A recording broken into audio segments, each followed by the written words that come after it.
संस्थान बंद रहेंगे और ऑनलाइन कक्षाएं जारी रहेंगी।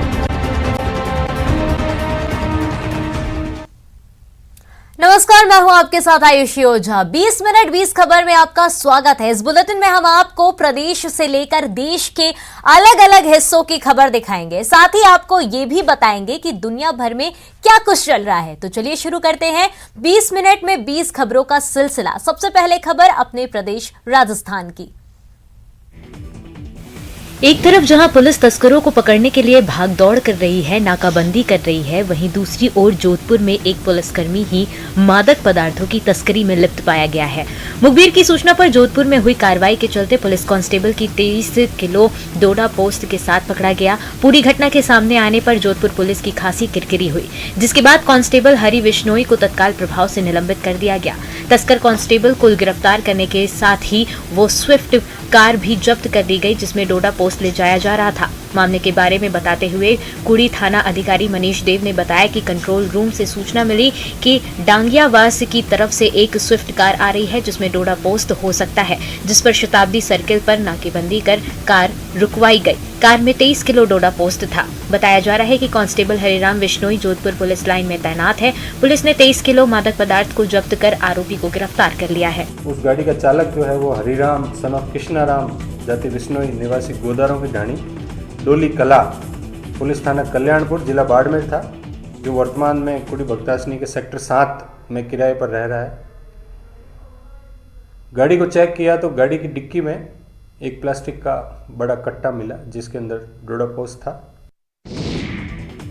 कोरोना ने जेल के बंदियों को अपनों से कुछ वक्त की मुलाकात से भी दूर कर दिया है। अब परिजन जेल में अपनों से मिल नहीं पाएंगे। कोरोना के बढ़ते मामलों को देखते हुए सरकार ने फेस टू फेस मुलाकात व्यवस्था को एक बार फिर बंद कर दिया है। कोरोना के चलते 1.5 साल से बंदियों की परिजन से फेस टू फेस मुलाकात बंद थी। तकरीबन 1.5 महीने पहले ही जेल में बंदी परिजन मुलाकात की व्यवस्था शुरू हुई थी। अब जेल में बंदियों को ई मुलाकात यानी मोबाइल पर वीडियो कॉलिंग के जरिए मुलाकात या फिर STD फोन के जरिए परिजनों से बातचीत कराई जाएगी। इस संबंध में कारागार महानिदेशक ने आदेश जारी किया गया है। बंदियों की जो मुलाकात, जैसे जनरल मुलाकात, फिजिकल मुलाकात जो होती थी आमने सामने वाली, वो 5 जनवरी 2022 से बंद कर दी गई है हेडक्वार्टर के आदेशों से। कारण वही कोरोना महामारी बढ़ रही है। गौरतलब है कि प्रदेश में कोरोना की तीसरी लहर में पिछले 10 दिन से इसके मृतकों की संख्या लगातार बढ़ती जा रही है। रविवार को 14,000 से अधिक नए मामले सामने आए हैं, जिसके साथ ही 19 और मरीजों की मौत हो गई है, जबकि सक्रिय मरीज 93,000 के पार पहुंच गए हैं। स्कूल की दीवार पर चस्पा नोटिस की तरफ शायद ही लोगों का ध्यान जाता हो, लेकिन यहाँ मामला अलग है। नोटिस में अभिभावकों से एक मार्मिक अपील की गई है। उन्हें स्कूल से दूर रहने के लिए कहा गया है और बहुत जरूरी होने पर ही स्कूल के गेट तक आने की इजाजत दी गई है।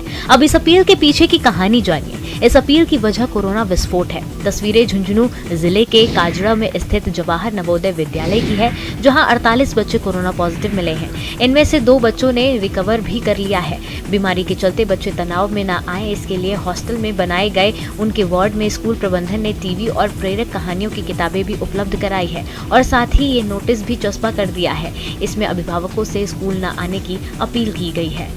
जितने भी बच्चे जो कोविड पॉजिटिव पाए गए हैं वो सब नॉर्मल हैं और सारे एसिम्प्टोमेटिक हैं। उनको सेपरेटली ही गर्ल्स को और बॉयज़ को उनकी डॉर्मेट्रीज में क्वारंटीन कर दिया गया है। पुलिस की सख्ती के बावजूद हथियारों का खुलेआम प्रदर्शन जारी है। निजी कार्यक्रम में हथियार लहराने का सिलसिला थमने का नाम नहीं ले रहा। तस्वीरें इसकी तस्दीक दे रही हैं। अलवर के बानसूर में सोशल मीडिया पर दहशत फैलाने का काम जारी है। ऐसा ही एक मामला अलवर के बानसूर में फिर देखने को मिला, जहां सोशल मीडिया पर अवैध हथियार के साथ एक निजी कार्यक्रम में फायरिंग करते हुए एक शख्स का वीडियो वायरल हो रहा है। वैसे न्यूज 18 राजस्थान इस वीडियो की पुष्टि नहीं करता। वीडियो बानसूर के हरसोरा थाना क्षेत्र के गाँव देवसन का बताया जा रहा है। यह वीडियो 7 दिन पुराना बताया जा रहा है, जहां एक निजी कार्यक्रम में एक युवक अपने साथियों के साथ हवाई फायरिंग करते हुए डांस करता हुआ नजर आ रहा है। इसे लेकर बानसूर DYSP मृत्युंजय शर्मा से पूछताछ की गई तो उन्होंने कहा कि वीडियो अभी मेरे संज्ञान में नहीं है। अगर ऐसा कोई वीडियो सोशल मीडिया पर चल रहा है तो उसकी जांच की जाएगी और दोषियों के खिलाफ मुकदमा भी दर्ज कराया जाएगा। इस क्षेत्र में ऐसी समस्याएं देखने को मिल रही, जैसे आप बता रहे हैं कि कल भी जो वीडियो वायरल हुआ था और उसमें भी हमने तुरंत जैसे संज्ञान में आया और पीड़ित के बयान दर्ज करके एफआईआर दर्ज कर ली गई है और जो भी संभावित स्थान है वहाँ सब पर दबिश दी जा रही है और उनको ढूंढने के लिए हमने टीमों का गठन कर दिया है और प्रयास जारी है। कहा गया है ना, हर शय वक्त का गुलाम होती है, वक्त का हर शय पे राज होता है। वक्त फूलों की सेज भी है और कांटों का ताज भी। यकीन नहीं तो कोटा की 95 साल की इस बुजुर्ग को देखिए। महिला के पास सब कुछ होते हुए भी वह पाई पाई को मोहताज है और हक की लड़ाई के लिए थाने के चक्कर काट रही है। हैरानी की बात यह है कि पुलिस भी बेबस की शिकायत दर्ज नहीं कर रही है। मिली जानकारी के मुताबिक रामनाथी बाई की बेटी शांति मेहरा की मौत के बाद जैसे उनका सब कुछ लुट गया। करोड़ों की संपत्ति होने के बाद भी अब वो 2 वक्त की रोटी के लिए तरस रही हैं। दरअसल रामनाथी की बेटी शांति मेहरा साल 2008 में शिक्षा विभाग में डाइट प्रिंसिपल की पोस्ट से रिटायर्ड थी। माँ बेटी के अलावा घर में और कोई नहीं था।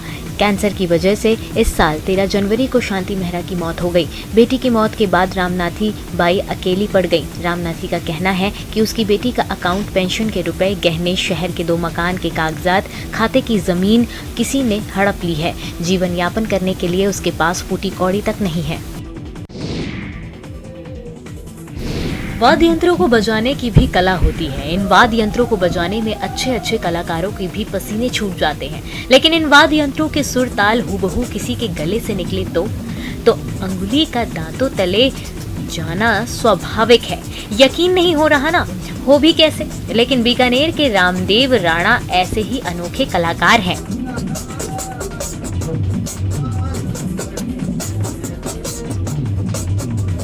गंगा शहर नई लाइन के रहने वाले रामदेव राणा गले से ढोलक, तबला, ड्रम, पंजाबी ढोल, डांडिया की हूबहू आवाज निकालते हैं।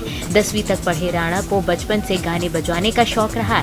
इनके पिता गणेशमल राणा अच्छे ढोलक वादक हैं। बचपन से अपने पिता को ढोलक बजाते देख बालक रामदेव के मन में भी संगीत की दुनिया में आगे बढ़ने का हौसला आया। रामदेव गले से विभिन्न वाद्य यंत्रों को बजाने के अलावा बेहतरीन ढोलक भी बजाते हैं। इनकी कला का हर कोई कायल है। परिवार में ही दादाजी बजाते थे ढोलक, पापा बजाते हैं और मैं भी बजाता हूँ, वहाँ से ही ढोलक बजाता हूँ। लेकिन मैंने सोचा कि कुछ अलग करने की, तो मैं 10 सालों से लगभग गले से ढोलक बजाता हूँ। बहुत ही एक अच्छा कलाकार है और ये विभिन्न तरह के जो वाद्य यंत्रों की मुख से आवाज़ निकालता है, ये अपना में एक बहुत ही नायाब चीज़ है। महाराणा प्रताप के वंशज राणा हमीर सिंह ने कुंभलगढ़ क्षेत्र में एक तालाब का निर्माण करवाया था, जिसका नाम उनके नाम पर हमीरपाल तालाब हो गया। लेकिन इन दिनों यह तालाब अफ्रीकन कैटफिश मछलियों के कारण प्रसिद्धि बटोर रहा है। करीब 12 साल पहले एक ठेकेदार ने इस तालाब में कुछ मछलियां छोड़ दी थी, जो धीरे धीरे अपना कुनबा बढ़ा रही है। आज पूरे तालाब में अफ्रीकन कैटफिश मछलियों की भरमार है। हमीरपाल तालाब कुंभलगढ़ इलाके में एक टूरिस्ट स्पॉट के रूप में डेवलप हो रहा है। पूरे प्रदेश के साथ ही देश को एक संदेश दे रही है कि अगर पर्यावरण का हमें संरक्षण करना है तो जल के ये जो जीव है इन्हें बचाना होगा, जिससे कि पर्यावरण का संतुलन बना रहे। साथ ही ऐसे टूरिस्ट प्लेस भी डेवलप हों जहां पर सैलानी भी आए और अब इन खूबसूरत नज़ारों का लुत्फ उठा सकते हैं। खाड़ी देशों की तर्ज पर स्वर्ण नगरी में भी खजूर की खेती का क्रेज बढ़ रहा है। इंडो इजराइल के एक प्रोजेक्ट के तहत जिले के भोजका गांव में 15,000 खजूर पौधों का फार्म तैयार किया गया है। भोजका गांव जैसलमेर जोधपुर रोड पर स्थित है। यह खजूर फार्म 250 एकड़ में फैला है। इसमें खजूर की 9 किस्मों के पौधे लगाए गए हैं। हर साल 400 टन खजूर की पैदावार मिल रही है। इतना ही नहीं, यहाँ खजूर का उत्पादन सफल होने के बाद किसानों में भी खजूर की खेती का क्रेज बढ़ गया है। यहाँ के खजूर की डिमांड अब पूरे देश में हो रही है। सालाना लगभग 50 लाख रुपए की आय भी हो रही है। वो जैसलमेर जहाँ अनाज तक उगा पाना कठिन माना जाता था, अकाल क्षेत्र था, वहाँ अब बागवानी होती है।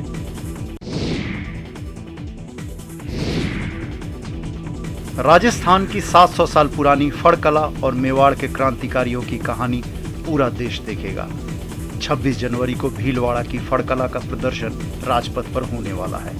इसकी तैयारियां चल रही हैं।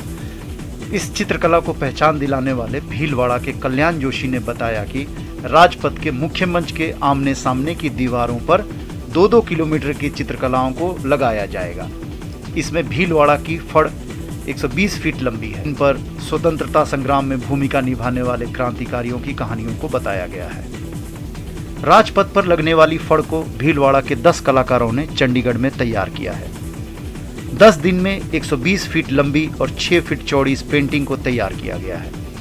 फड़ में किसान आंदोलन के नायक विजय सिंह पथिक, केशरी सिंह बारठ की कहानियों को दर्शाया गया है।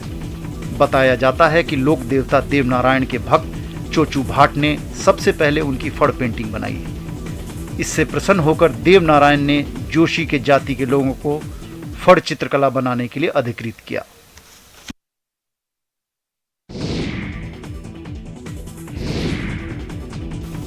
मैना मनुष्य के आसपास रहना पसंद करने वाली, मैदानों, तालाबों और खेतों में सबसे ज्यादा पाए जाने वाली, इंसानों के साथ रहने वाली मैना इन दिनों टोंक के उनियारा में आकर्षण का केंद्र बनी हुई है।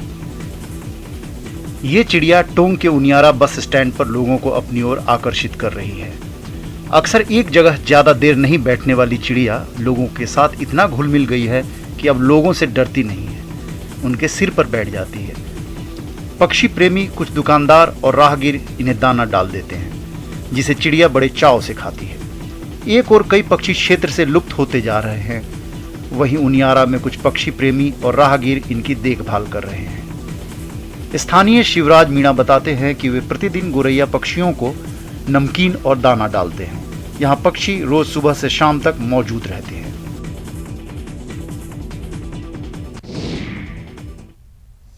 और अब देख लेते हैं कुछ दूसरे राज्यों की खबरें।